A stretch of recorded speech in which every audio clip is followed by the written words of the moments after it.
కేతన్పల్లి మున్సిపాలిటీలో పూర్తిగా బరితెగించింది కాంగ్రెస్. గెలిచే అవకాశమే లేని చోట అడ్డగోలుగా అరాచకం సృష్టిస్తోంది. రైట్, ఇదే విషయానికి సంబంధించి మరింత సమాచారాన్ని మా ప్రతినిధి ఉమేష్ కేతన్పల్లి మున్సిపాలిటీ నుంచి మనకు అందించేందుకు లైవ్ లో సిద్ధంగా ఉన్నారు. ఉమేష్, చెప్పండి. కేతన్పల్లి మున్సిపాలిటీలో పూర్తిగా బరితెగించింది కాంగ్రెస్ ప్రభుత్వం. గెలిచే అవకాశం లేని చోట అడ్డగోలుగా అరాచకం సృష్టిస్తుంది. దీనికి సంబంధించి పూర్తి డీటెయిల్స్ ఏంటి ఉమేష్?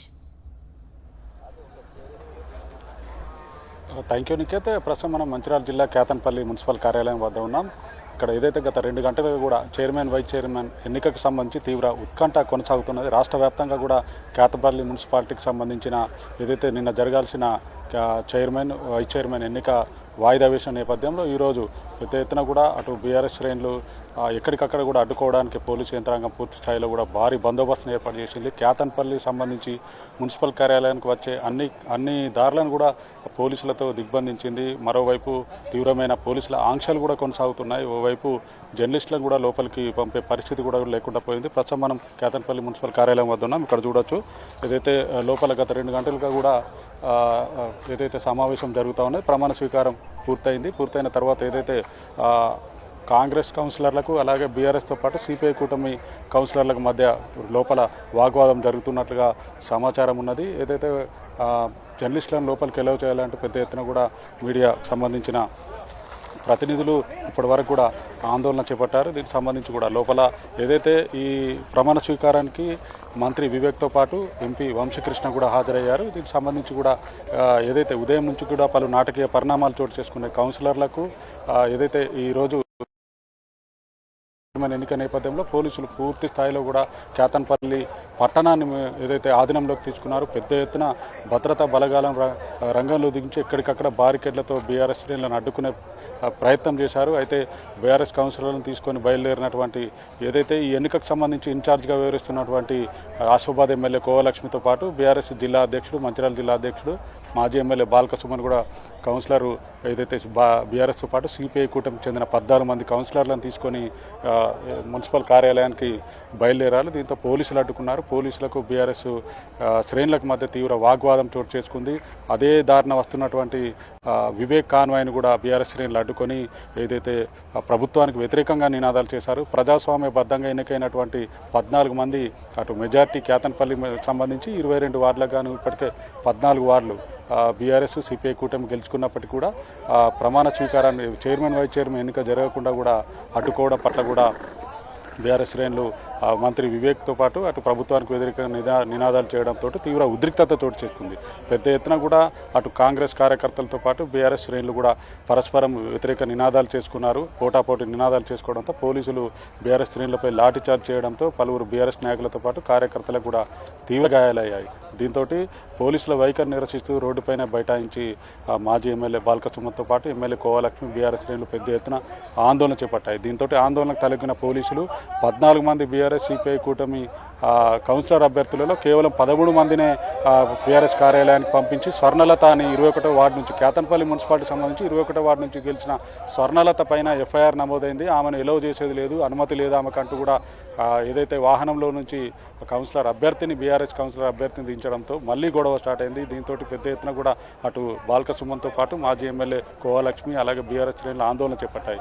ఏదైతే ఎఫ్ఐఆర్ నమోదైనప్పటికీ ఏదైతే ఈరోజు చైర్మన్ ఎన్నిక రోజు ఏదైతే ఆ కౌన్సిలర్ను ఆపడం సరికాదంటూ కూడా వాళ్ళు పోలీసు అధికారులతో వాగ్వాదం పెట్టుకోవడం జరిగింది. దీంతో తలొగ్గిన పోలీసులు స్వర్ణలత కౌన్సిలర్ను కూడా ఏదైతే కేతన్పల్లి మున్సిపల్ కార్యాలయానికి అనుమతి ఇచ్చారు. దీంతో ఏదైతే బీఆర్ఎస్ కౌన్సిలర్తో పాటు కూటమి అభ్యర్థులు సిపిఐతో పాటు బీఆర్ఎస్ కూటమి అభ్యర్థులు ఏదైతే మున్సిపల్ కార్యాలయానికి చేరుకున్నారు. మొత్తంగా గత 2 గంటలుగా కూడా ప్రమాణ స్వీకారం పూర్తయింది. 2 గంటలుగా కూడా లోపల అటు ప్రమాణ స్వీకారం పూర్తయిన పరిస్థితి నెలకొన్నది. మొత్తంగా అటు కాంగ్రెస్ కౌన్సిలర్లతో పాటు అటు బీఆర్ఎస్ సిపిఐ కూటమి కౌన్సిలర్లకు మధ్య వాగ్వాదం జరిగినట్లుగా లోపల తెలుస్తూ ఉన్నది. ఎవరు కూడా మనకు లోపలికి మీడియాను అలో చేయడం లేదు. మొత్తంగా ఏదైతే పూర్తిగా కూడా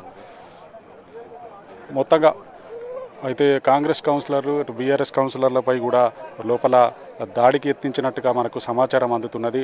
అయితే ఏదైతే 14 మంది కౌన్సిలర్లు ఏదైతే బీఆర్ఎస్ కూటమికి చెందిన బీఆర్ఎస్ సిపిఐ కూటమికి చెందిన కౌన్సిలర్ అభ్యర్థులను గత 2 రోజులుగా కూడా అటు భద్రాచలం క్యాంప్కు వెళ్ళిన కౌన్సిలర్లను అధికార పార్టీ నాయకులు అటు పోలీసులు కూడా భద్రాచలం క్యాంప్ను అక్కడి నుంచి అపహరించే ప్రయత్నం చేశారంటూ పెద్ద ఎత్తున అక్కడి నుంచి బాల్కసుమన్ నేతృత్వంలో కేతన్పల్లికి రావడం జరిగింది. కేతన్పల్లి బాల్కసుమన్ నివాసంలోనే 2 రోజులుగా కూడా ఈ కూటమికి చెందిన అభ్యర్థులను ఇక్కడే ఏదైతే ఉంచడం జరిగింది. వాళ్ళు రకాల కూడా అటు ఎన్నికల నోటిఫికేషన్, మున్సిపల్ ఎన్నికల నోటిఫికేషన్ విడుదలైనప్పటి నుంచి కూడా అడుగడుగున కూడా అధికార దుర్వినియోగానికి పాల్పడతా ఉన్నది. ప్రధానంగా ఒకవైపు ఎన్నికల్లో కూడా పూర్తిగా కూడా ఎన్నికల ప్రవర్తన నియమాలని అడుగడుగునా ఉల్లంఘించింది. మరోవైపు బీఆర్ఎస్ పార్టీకి అలాగే సిపిఐ కూటమికి చెందిన అభ్యర్థులు ప్రచారంలో పలు చోట్ల అడ్డంకులు సృష్టించింది. విచ్చలవిడిగా కూడా కేతన్పల్లికి సంబంధించి ఆ డబ్బును అలాగే మద్యాన్ని విచ్చలవిడిగా పంపిణీ చేసినప్పటికీ కూడా పూర్తిగా కూడా మరోవైపు ఎక్కడికక్కడ కూడా బీఆర్ఎస్ శ్రేణులను అలాగే కూటమి అభ్యర్థులు ఎక్కడ కూడా ఎన్నికల్లో ప్రచారం చేయకుండా మరోవైపు వాళ్ళందరికీ కూడా అడుగడుగున పోలీసులతో అధికార దర్పంతో కూడా అడుగడుగున అడ్డంకులు కల్పించిన ఇవాళ కాంగ్రెస్ ప్రభుత్వం అలాగే మంత్రి వివేక్పై వైఖరి కూడా పెద్ద ఎత్తున బీఆర్ఎస్ శ్రేణులు అప్పట్లోనే ఏదైతే తీవ్రంగా స్థాయిలో కూడా నిరసనలు వ్యక్తం చేశాం. మరోవైపు ఏదైతే లోపల జరుగుతున్నప్పుడు సమావేశంలో అటు కాంగ్రెస్తో పాటు బీఆర్ఎస్ సిపిఐ కూటమి కౌన్సిలర్ల మధ్య తీవ్ర వాగ్వాదం, తోపులాట కూడా లోపల చోటు చేసుకున్నట్టుగా మనకు సమాచారం తెలుస్తూ ఉన్నది. ఏదైతే ఎలాగైనా ఈ కేతన్పల్లికి సంబంధించిన చైర్మన్ పీఠాన్ని దక్కించుకోవాలని ఇవాళ కాంగ్రెస్ ప్రభుత్వం మంత్రి వివేక్ ఏదైతే అన్ని కుయుక్తులు ఎన్ని కుట్రలు పన్నినా కూడా ఇవాళ బీఆర్ఎస్ ఏదైతే సిపిఐ కూటమి అభ్యర్థులు వాటిని అన్నింటిని కూడా లెక్క చేయకుండా ఇలా కౌన్సిల్ సమావేశానికి ఏదైతే మున్సిపల్ సమావేశానికి హాజరై వాళ్ళంతా కూడా మరికొద్ది సేపట్లో ఫలితం తేలనున్నది. మొత్తంగా లోపల ఏదైతే సమావేశానికి ఏదైతే ప్రమాణ స్వీకారానికి సంబంధించి పూర్తిగా కూడా అటు కాంగ్రెస్ కౌన్సిలర్లకు ప్రధానంగా బీఆర్ఎస్తో పాటు సిపిఐ కూటమికి సంబంధించి 14 మంది కౌన్సిలర్లకు మధ్య వాగ్వాదం చోటు చేసుకుంది. ఓవైపు 22 వార్డులు కేతన్పల్లికి సంబంధించి 22 వార్డులలో ఏదైతే బీఆర్ఎస్ సిపిఐ కూటమి 14 గెలుచుకున్నది. అలాగే మిగతావి కాంగ్రెస్ గెలుచుకున్నప్పటికీ ఏదైతే మెజార్టీ లేకున్నా కూడా ఇవాళ కాంగ్రెస్ ప్రభుత్వం మంత్రి వివేక్ అధికార అండదళంతో పోలీసుల బలంతో చైర్మన్ వైస్ చైర్మన్ ఏదైతే చేజిక్కునే దిశగా గత ఏదైతే మున్సిపల్ నోటిఫికేషన్ వెలువడ్డ